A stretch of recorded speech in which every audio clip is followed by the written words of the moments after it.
I want to get into a little bit about what the actual details of the case are, what's actually being argued, and some of the politics that are going around that. So, Chris, you were at the court yesterday, right? Yes. You were there for the case. You were there. You saw the arguments. Yes, you wrote the big story. This was the fourth head-to-head with Paul Clement, who was George W. Bush's Solicitor General, and Donald Verrilli, who is now Obama's Solicitor General. So far, Donald Verrilli is 3-0. They had argued the SB 1070 case in Arizona, the DOMA case last year, and obviously the big ACA case 2 years ago. So for a legal editor, this is like the Superman versus Batman. These are the big thing. two. I mean, somebody, I forget who, so somebody will yell at me on Twitter for not giving them credit, said that basically that Paul Clement is the Republican Solicitor General, like just in the world, out in the world. He doesn't even need to be appointed. That's just what his role is. And it's kind of true. He has been representing that position. The court, regardless of the fact that it's 3-0, I mean, they are both very smart litigators who know the justices, know the sort of questions that they're interested in and the topics they're going to be discussing. So they make it a good show. All right, so the rock stars are there. This is the big event. People are lined up outside ahead of time. People are bringing in their big foam fingers, Clement or whatever that they want to do.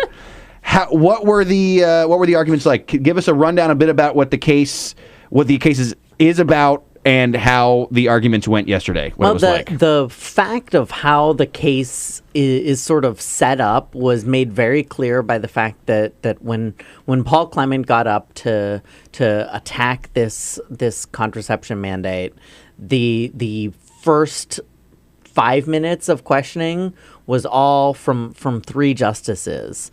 Justice Sonia Sotomayor. Those justices. I'll let you tell me if they do. Justice Sonia Sotomayor, Justice Elena Kagan, and Justice Ruth Bader Ginsburg. It was the three women justices, and they started two of them Obama picking appointees. apart. Yeah, 2 of them Obama appointees, 1 Clinton appointee, and they really started picking apart this argument that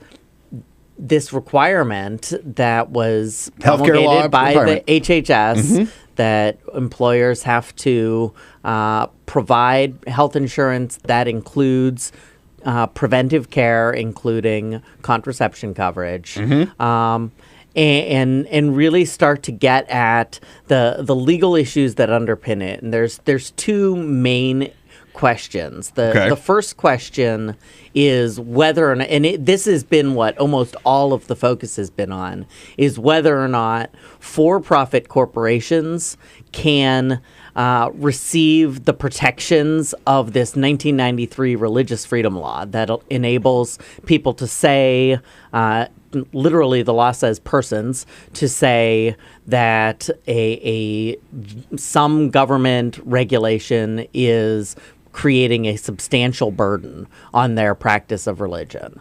And so the question is whether or not there have been nonprofit corporations that are sort of religiously affiliated that have received the protections of this law. And the first sort of threshold question before the court is whether or not for-profit corporations like Hobby Lobby can have that protection. So how did the justices that you referred to, the 3 women justices, respond to the argument from Clement and his people? I mean, Justice Sotomayor is really, really skeptical of that, to say the least. Right. I think that, I mean, she was the one who brought out what Clement referred to as the parade of horribles, that this path will lead to bringing, she literally said, will bring religious objectors out of the woodwork, complaining about minimum wage laws, about sex discrimination laws,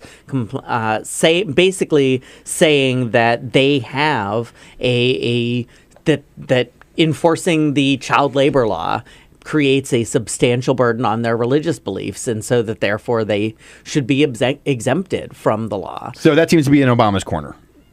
Well, or the HHS's corner anyway. That's her argument. What about the conservative justices? What do they say? Well, the when they got a response chance from Clement and when the conservative justices pushed back was, well, that's always been the case, and courts are able to sort that out, and that the whole passage of this 1993 law was Congress saying we trust courts to sort this out, to sort out whether or not these are legitimate claims or not, whether or not they are actually a substantial burden. And so the second question, if we once we decide whether or not they can even come to court, whether or not these for-profit corporations can bring it, then you get into the more traditional legal analysis of whether or not this places a substantial burden on the companies, and if it does, whether or not the in this case the provision of the contraception coverage in the healthcare plans is a compelling state interest, and whether or not and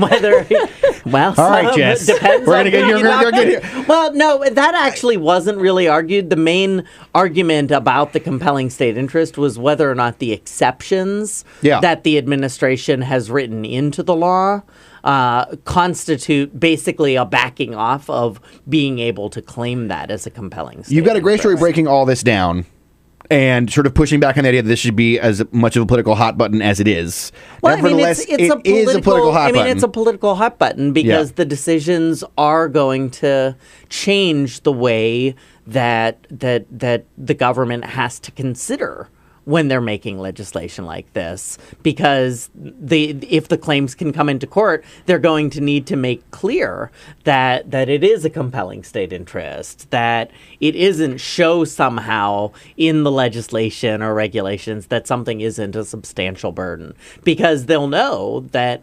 there is the possibility of these cases going to court. All right. Well, okay. So let's talk about the politics of it now, too. I mean, you mentioned a little bit about why it's a political hot button. Jess, why is this such a political, why is this such a thing? What does this mean for Emily's List? Why are Democrats and Republicans both filling my Twitter feed with comments about this case? Honestly, I can't explain why Republicans have gotten so behind this. Okay. 98% of women, 98%. That is a lot of women. That's basically all of the women. We call that a majority. Well, yes, we'll go with majority. Have used birth control at some point in their life. This is not a controversial issue. In fact, to call it a controversial issue is a little bit of a controversy. More women have gotten involved in politics because of the recent, in the last 3 years, attack on access to birth control. I mean, that has woken up women in their early 20s, young college students, a lot of young men. People who thought that men are moved by the birth control issue. Men care about birth control. It's So Emily's List added 1 million members last year, which is an off year, which is crazy. Like, that's just a ton of new people coming in, and a lot of that is around this issue. 27% of those new people were men. I mean, we love our male allies at Emily's List. We support Democratic women, but we're happy to have men who. No, she doesn't. No, she's.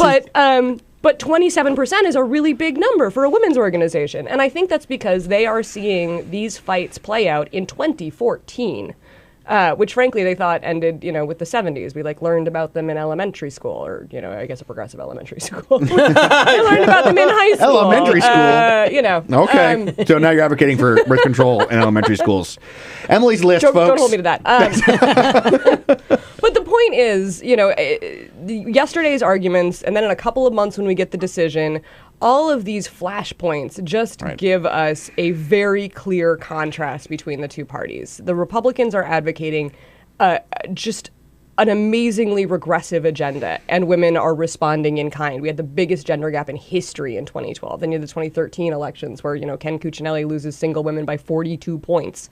I would venture that the birth control issue was a big chunk of that 42-point loss. Right. When I don't know if you guys remember, but when there was this contraception question at the Republican debates back in 2012, it was like people took it as a gotcha question because everybody was like, why are you asking about this? I thought we had a Supreme Court case about that in the 70s. Right. And so, I mean, this has been part of a very concerted effort to sort of take back to the sort of underpinnings of Roe versus Wade, and to look at sort of getting it around the edges, like this is through the employer mandate, and whether or not it's a mandate, whether or not for-profit corporations. But this isn't their only attempt to do exactly this. They've had legislation to do exactly this. We have a little bit of audio. Alyssa, do you want to set it up for us and then play it? Sure. So we have Professor Dorothy Roberts at University of Pennsylvania makes the case that people shouldn't be telling women what to do with their bodies. We are tired of politicians, preachers, and prosecutors, and now employers telling us what to do with our own bodies. Okay, so that is this kind of political message we're going to hear a lot in 2014 from Democrats and such. Is that true? I would imagine that you would hear a bit of that from Democrats, yes. I mean, I think it's interesting that the same issue profile that got Republicans so shellacked in 2012 is repeating itself in 2014. We have a much tougher map. I mean, midterms are tougher. Right. Democratic base doesn't turn out the same way that they do in a presidential year. We're running in traditionally red states and southern states like Kentucky and Georgia. We've got great candidates. They're really good races, but that is a much tougher map than 2012 was. However, this issue profile is staying exactly the same and exactly in Democrats' wheelhouse. I mean, we have the Republican Party, which now, frankly, they're expanding their war on women into economic issues like equal pay and the minimum wage, but they are hell-bent on this denying access to birth control idea, which is turning off women in droves. And we, Democrats, just keep putting up great Democratic women candidates to run against them, which offers a really clear contrast to voters. Like, one person obviously gets you, and the other one very clearly does not, based on their agenda. Republicans seem to know that they have an issue. Like, we're about a year out of their, rebranding, and they have said several times that they know they have an issue with women and they're going to do something about it. But the only thing they do about it is to say, again, that they know they have an issue with women and they're going to do something about it. Well, their argument about the birth control stuff, right, is that they think that we've heard, I guess, Sarah Palin put this out there when she was speaking at CPAC in her big speech, and she put out this idea that this is kind of an insulting issue, that women want to talk about other stuff than this. Yeah, we do. We really do. We don't want to be talking about birth control. It's a settled, non-controversial issue. 98% of women have used it. We don't need to talk about it. Right. Like, the only reason, I mean, Sarah Palin is entirely correct, but the only people putting this on the table as a thing we gotta talk about are the Republicans who want to deny access to it. You don't get to 98% with just Democrats. If we had 98% Democrats, we wouldn't be talking about Republicans. They wouldn't exist. Like, that's women across the board. I mean, beyond that stuff, I mean, what that professor just talked about, and that women's in their bodies, we're also hearing arguments, Chris, about that this ruling could open the floodgates to all sorts of kind of weird and bizarre moves by bosses, using religious exemptions to do stuff. Right, what have you heard? What kind of arguments have you heard of that? And what kind of validity is there to that particular line of reasoning, which I'm hearing a lot more of as this case becomes more in the news? I mean, I think that this case was sort of queued up by the whole debate out in Arizona over the religious liberty bill there, which you talk about where the public is on an issue. I mean, the difference between taking a carefully crafted, nuanced, complex case to the Supreme Court versus actually fighting it out in the electoral sphere. And that's where I think Jess's point about this isn't a winner politically. We saw what happened with Jan Brewer, who has shown us that she is not afraid of controversy. She is not afraid of taking a hard right position when it suits her. Right. She vetoed the bill there. And the concern is, and what that was when this national RFRA was passed. RFRA was passed. RFRA. There were these state versions of the law passed as well, because the Supreme Court said that the federal Religious Freedom Restoration Act couldn't apply to the states. And I'm going to cut you off. These state ones, the problem is whether or not on the state level, these sort of expansions that Justice Sotomayor was concerned about, that this could be applied to sex discrimination laws. Can it? Briefly? It's a case-by-case basis, and the odds are not. Okay. At the end of the day, states can more easily show they have a compelling state interest in those laws.